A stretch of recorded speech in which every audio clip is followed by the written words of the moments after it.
नमस्कार साथियों, जय हिंद जय भारत। अब हम लोग चलते हैं रोगी स्वयं चिकित्सक में आगे जानते हैं। इसमें बताया गया है भोजन करने का नियम। तो इसमें भोजन करने का नियम क्या बताया गया है? इसमें कहा गया है कोई भी भोजन पकने के 48 मिनट यानी 48 मिनट के अंदर उसका उपभोग यानी कि इनटेक हो जाना चाहिए। इसके बाद भोजन की पोषकता कम होने लगती है। 4 घंटे के बाद भोजन बासी हो जाता है। भारत के अलावा दुनिया के किसी भी देश को रोटी बनानी नहीं आती। पूरी दुनिया में भारत में ही गर्म रोटी मिलनी संभव है। बाकी किसी भी देश में गर्म रोटी खाने को नहीं मिलती हैं। बासी भोजन जानवरों के खिलाने के लिए भी नहीं होना चाहिए, यानी कि जो बासी भोजन है वो जानवरों को भी नहीं देना चाहिए। खाना खाते समय खाने को इतना चबाएं कि जितने दांत हों। ऐसा करने से मुंह की लार यानी कि सलाइवा ज़्यादा से ज़्यादा पेट में जाती है और खाने को पचाने में मदद करती है। पानी को खाओ और भोजन को पियो। चबा चबा कर खाने से मोटापा नहीं बढ़ता है।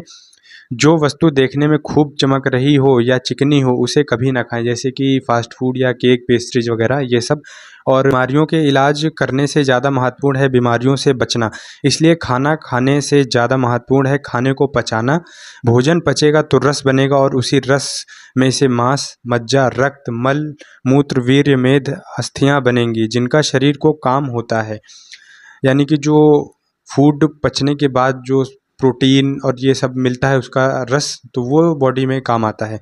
भोजन के अंत या बीच में पानी पीना विष पीने के बराबर है। भोजन पचाने के क्रिया में भोजन रस में बदलेगा। लुगदी बनने के बाद भोजन के मुंह में आते ही जठर स्थान पर अग्नि प्रदीप्त होती है जो भोजन का पाचन करती है और पानी पीते ही अग्नि बुझ जाती है और भोजन के पचने की क्रिया रुक जाती है। जैसे चूल्हे की अग्नि पर पानी पड़ते ही अग्नि बुझ जाती है और भोजन पकना बंद हो जाता है, उसी प्रकार जठर स्थान की भी पाचन क्रिया रुक जाती है और इसके बाद भोजन पचेगा नहीं, वे सड़ेगा। भोजन सड़ेगा तो सबसे पहले वायु बनेगी और वायु से 103 रोग पैदा होंगे, जैसे acidity, hyper acidity, ulcer, peptic ulcer, बवासीर, मूढ़ व्याध, भंगदर। इसी प्रकार सबसे अंत का रोग है कैंसर।